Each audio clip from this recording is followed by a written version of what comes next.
Each dawn gives you a sacred entrance, not to the noise, but to yourself. As the Buddha said, what you feel, you attract.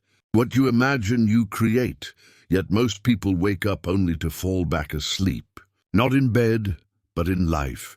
Constantly scrolling, holding on to thoughts borrowed from elsewhere, chasing a reality that leaves them exhausted. But what if your morning became your power? What if the first thing you said to yourself could shape your entire day? Your mood, your peace, your focus, your life. In this video, you'll discover 5 transformative truths to tell yourself every single morning, rooted in Buddhist principles, emotional peace, and authentic inner evolution. 1. I am not my thoughts. I am the stillness that observes them. Every morning, the world rushes in before the sun fully rises. Thoughts start before our eyes even open, lingering worries, immediate expectations, approaching fears. And most people suffer before they've even left the bed, not from pain in the body, but from the noise in the mind.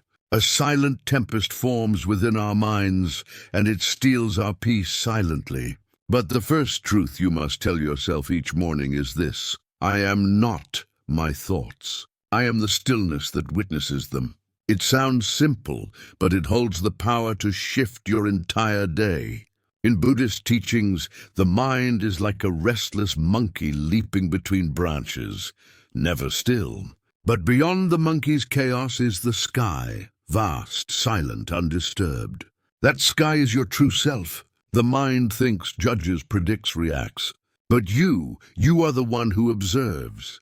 When you begin the day by identifying with your thoughts, you tie your soul to their fluctuations. If your mental state turns anxious, you experience anxiety. If your thoughts turn harsh, you internalize shame. But none of that is you. You are the space that holds the thoughts, not the thoughts themselves. This is why most people suffer before breakfast. They never pause to notice. They wake up already inside their mind, already believing the morning narrative.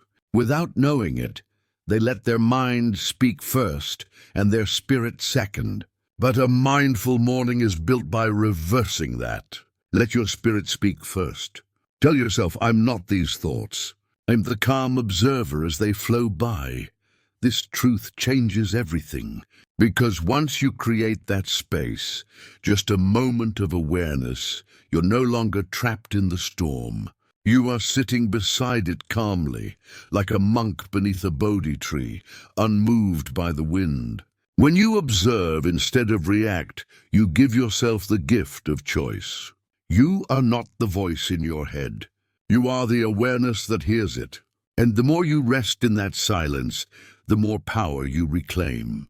So tomorrow morning, before the world has a chance to enter your mind, pause. Sit quietly on your bed's edge, close your eyes, breathe in, and speak this quietly to your heart.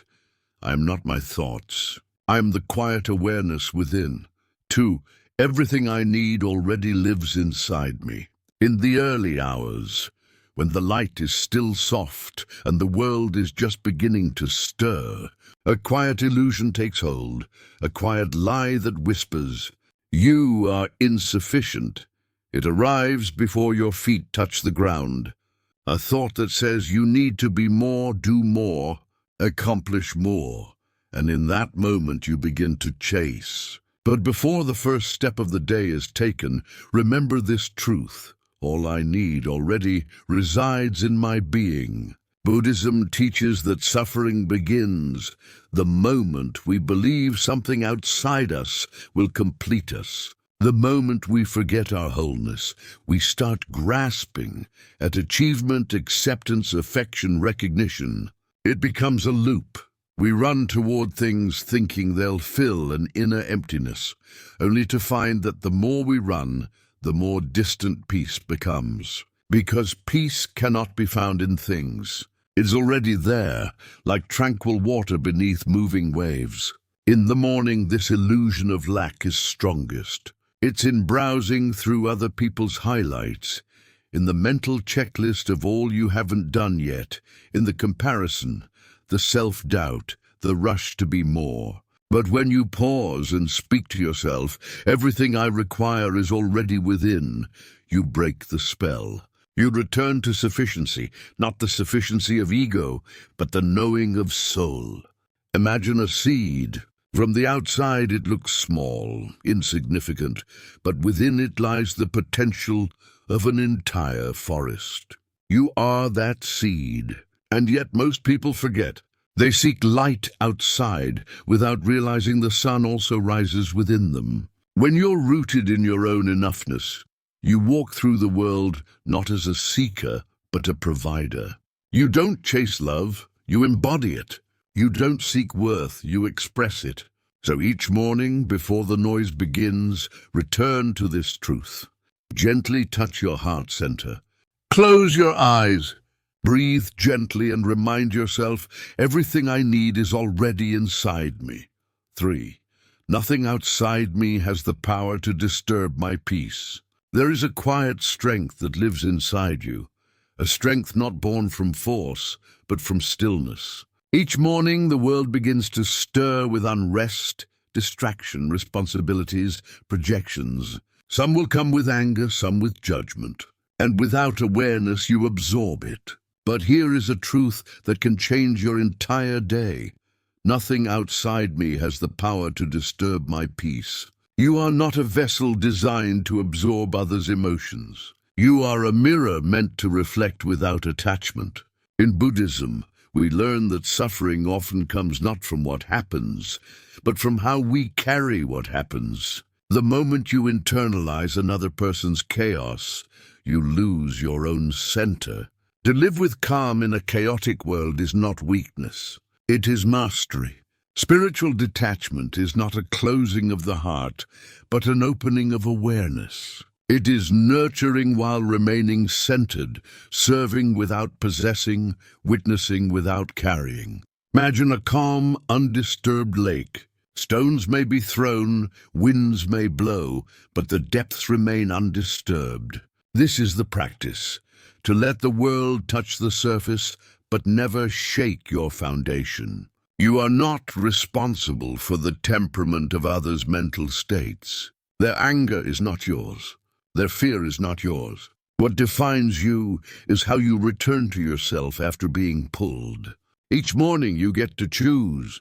Will you shoulder everyone's burdens or traverse life with centered stillness? Say to yourself gently, nothing external holds power over my inner stillness. 4. Today, I pick mindfulness over stress. Most people wake up already running, not with their feet, but with their mind. The pressure begins before the eyes fully open.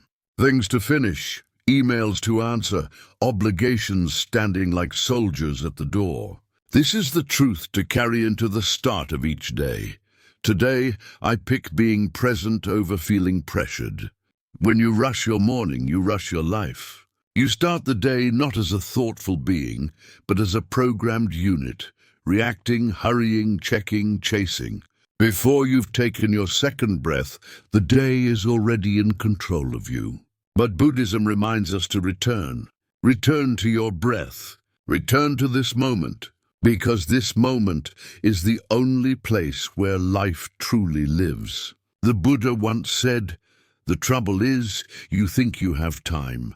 We often live as if life awaits us at a distant destination, after the inbox is cleared, after the meeting ends.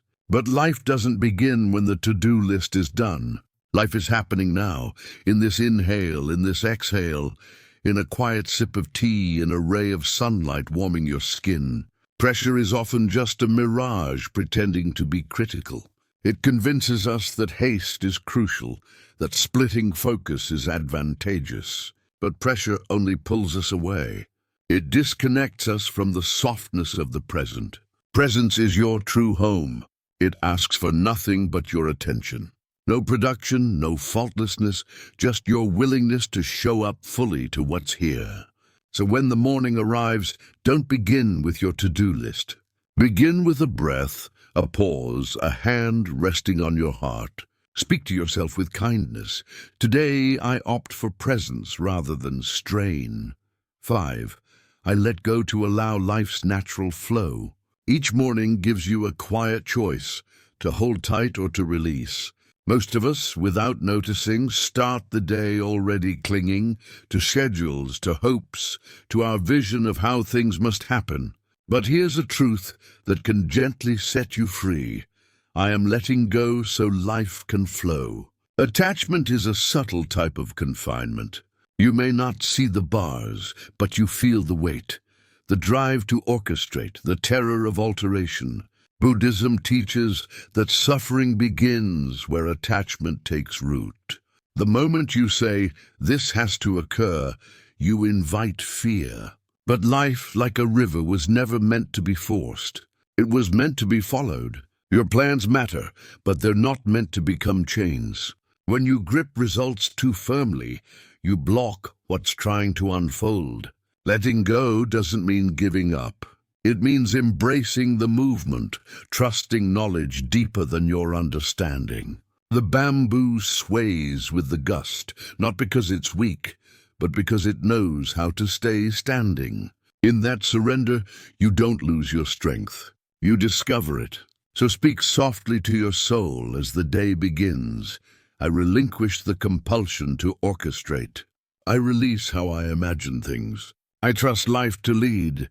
The more you loosen your grip, the more your life begins to flow, like breath, like water, like time. You move with life instead of struggling against it. As the Zen teaching says, when the mind becomes calm, truth can be heard. Begin each day by attending to your soul and watch your outer reality mirror your internal peace.